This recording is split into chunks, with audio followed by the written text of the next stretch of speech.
कक्षा 10वीं की आज की इस वीडियो में आज हम आप लोगों को बताने जा रहे हैं ऑक्सीकरण व अपचयन अभिक्रियाओं के बारे में। देखिए, दो शब्द आप लोगों के पास आते हैं। एक होता है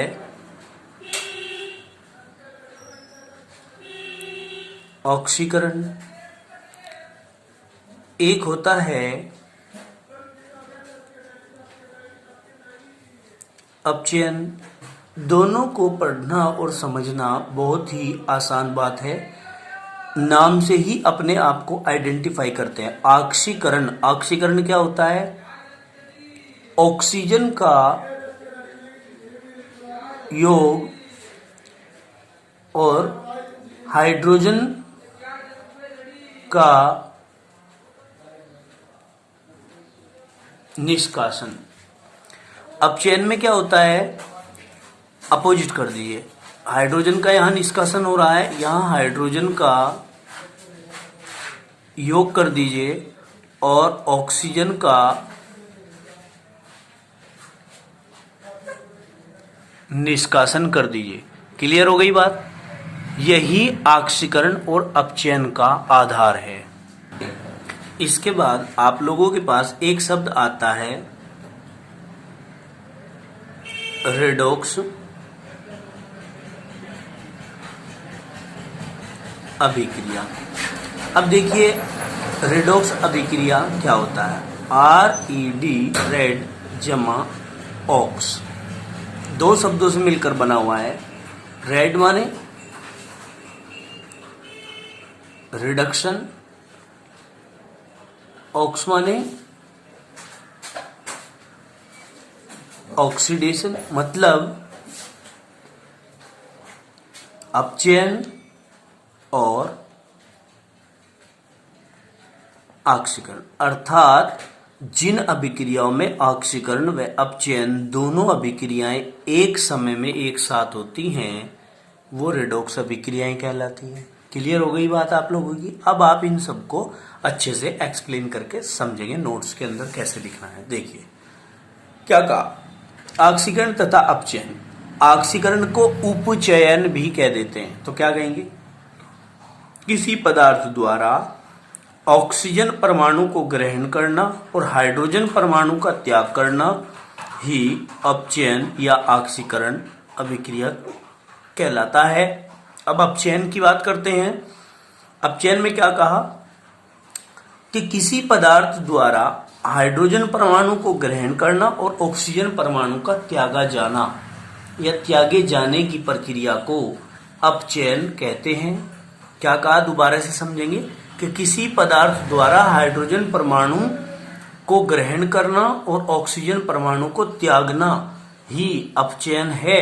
ऑक्सीकरण तथा अपचयन अभिक्रियाएं हमेशा साथ साथ होती हैं। केवल ऑक्सीकरण या केवल अपचयन नहीं होता। ठीक है ना? आप कहने लग जाएं कि बस इस अभिक्रिया में तो खाली ऑक्सीकरण हो रहा है, अपचयन नहीं हो रहा है, तो ऐसा कभी भी संभव नहीं है। ठीक है ना? अब आप क्या कहेंगे? रेडॉक्स अभिक्रिया पढ़ेंगे तो हम क्या कहेंगे?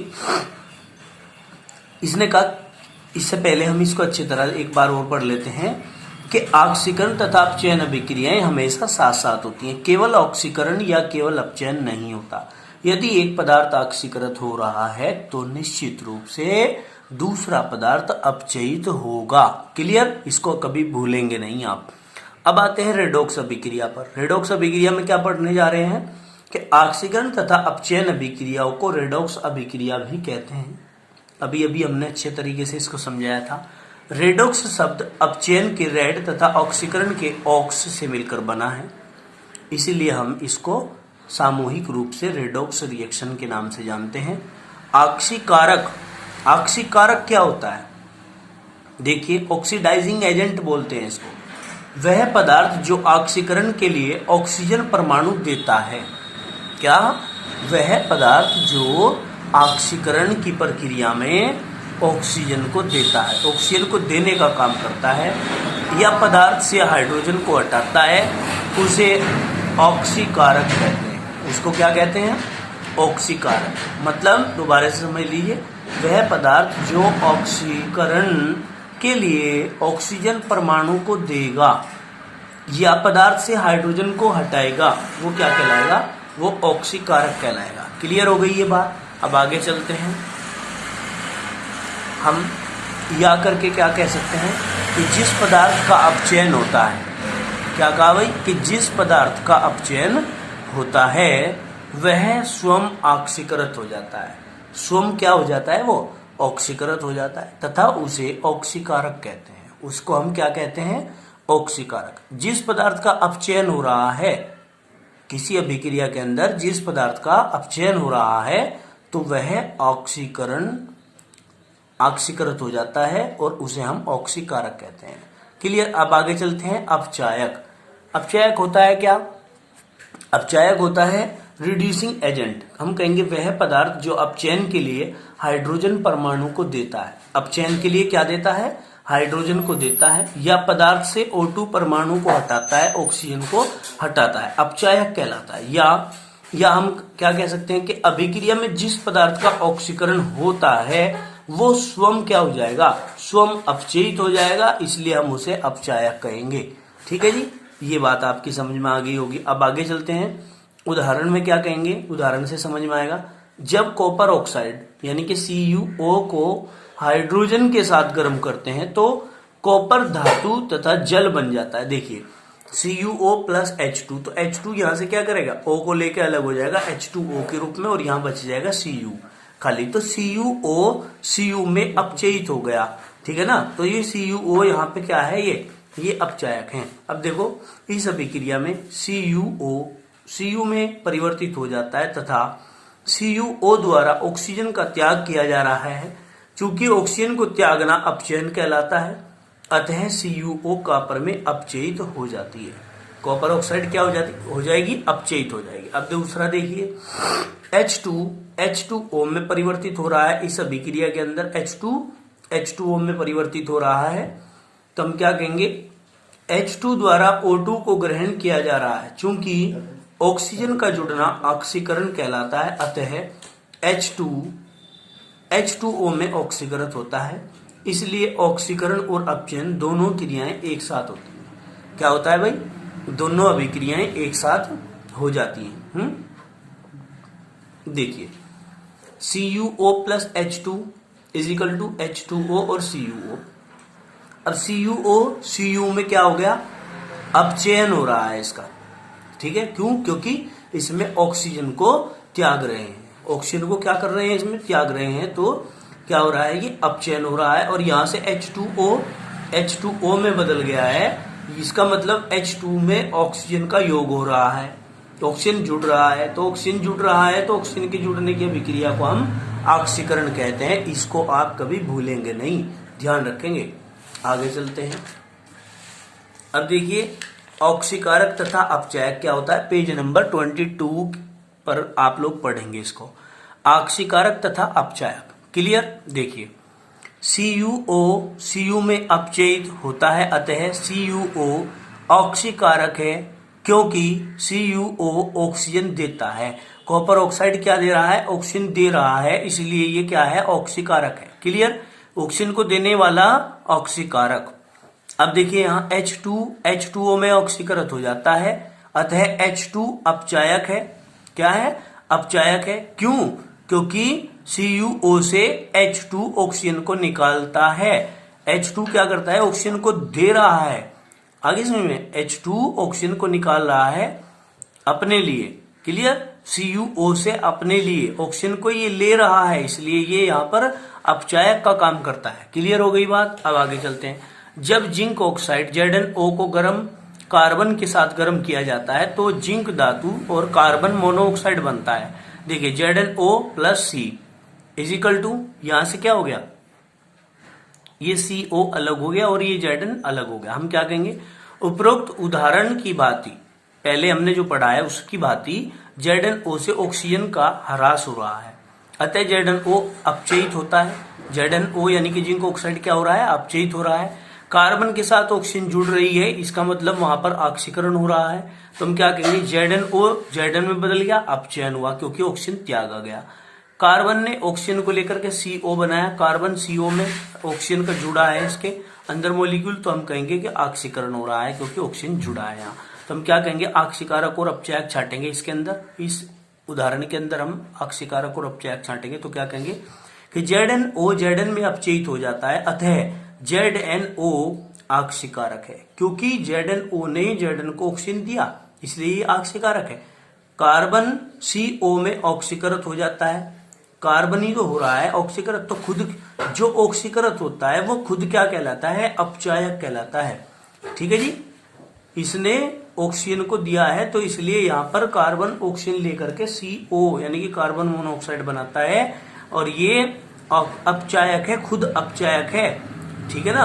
अब आगे देखेंगे ऑक्सीकारक तथा अपचायक। देखो, जब कॉपर को वायु में गर्म किया जाता है तो यह O2 के साथ अभिक्रिया करके कॉपर ऑक्साइड में ऑक्सीकृत हो जाता है। क्लियर हो गई बात। दोबारा देखेंगे ऑक्सीकारक तथा अपचायक को कि जब कॉपर को वायु में हम गर्म करेंगे तो ऑक्सीजन के साथ क्रिया करेगा और कॉपर ऑक्साइड बनाएगा। ठीक है ना। क्या करेंगे, 2Cu + O2 = 2CuO, ये बन जाएगा हमारा। तो हम क्या कहेंगे, 2Cu + O2 = 2Cu। काला क्यूप्रिक ऑक्साइड बन रहा है, यहाँ कॉपर ऑक्साइड बन रहा है, लाल भूरा कॉपर था और काला हो गया है। तो हम क्या कहेंगे, कॉपर ऑक्सीजन ग्रहण करके CuO में ऑक्सीकृत हो जाता है, अतः Cu अपचायक है। भाई CuO ही तो ऑक्सीकृत हुआ, कॉपर CuO में ऑक्सीकृत हो गया, ऑक्सीकृत हो गया तो खुद क्या है, खुद अपचायक है। खुद क्या है,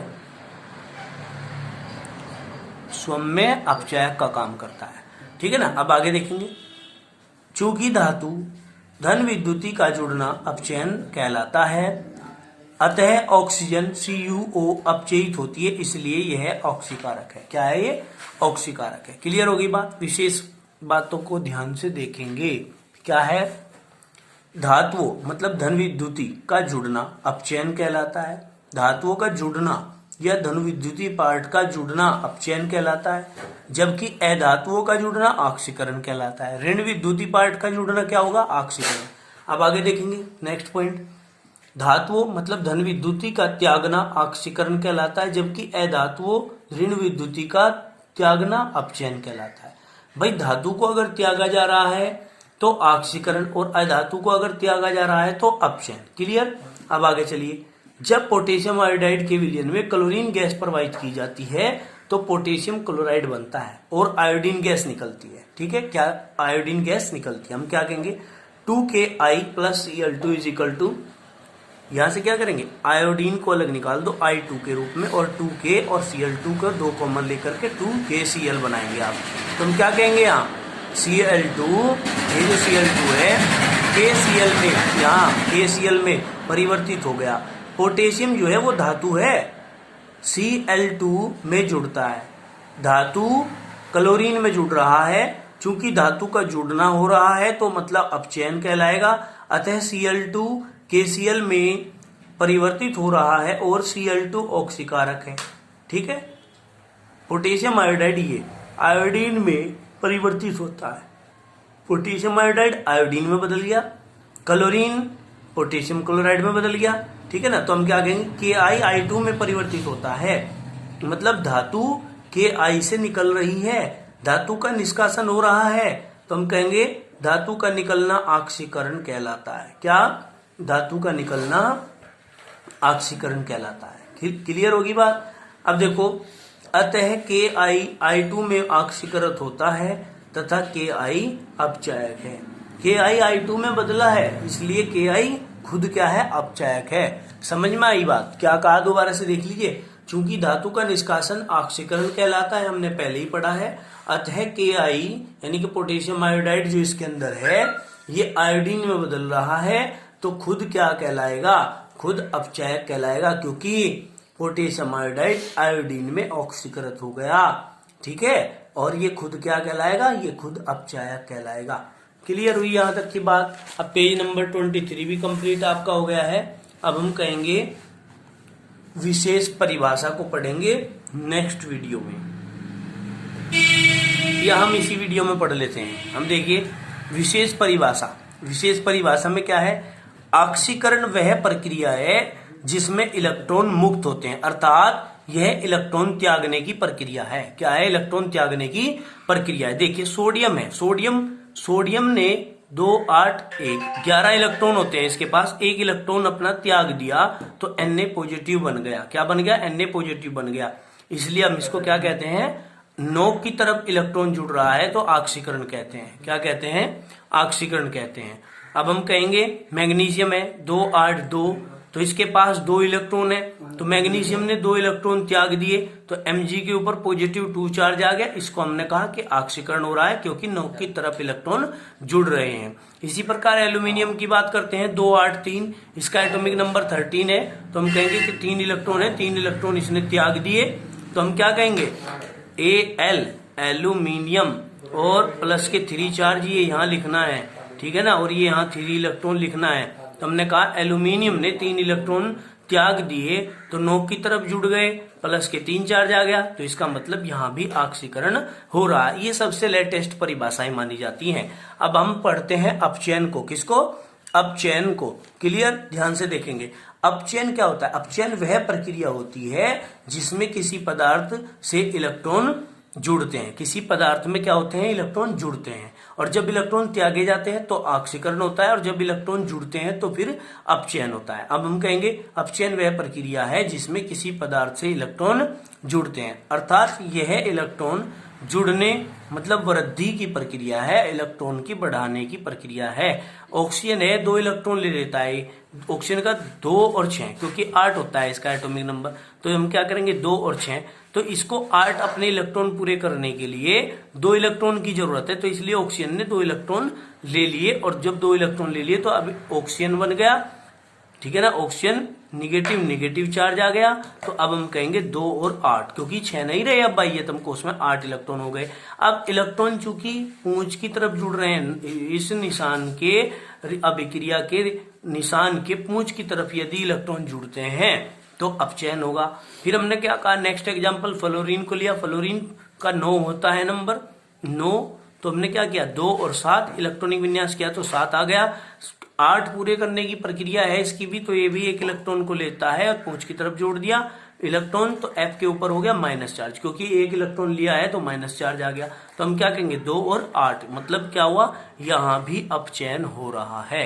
तो हम कहेंगे नोट डाल के इलेक्ट्रॉन ग्रहण यदि हो रहे हैं तो पूंछ की साइड जुड़ेंगे, और यदि इलेक्ट्रॉन का त्याग हो रहा है तो नोक की साइड जोड़ेंगे, और पूंछ की साइड जोड़ेंगे तो अपचयन होगा, और नोक की साइड जोड़ेंगे तो ऑक्सीकरण होगा। इस बात को आप भूलेंगे नहीं। ये वीडियो यहीं पर कंप्लीट करते हैं। धन्यवाद।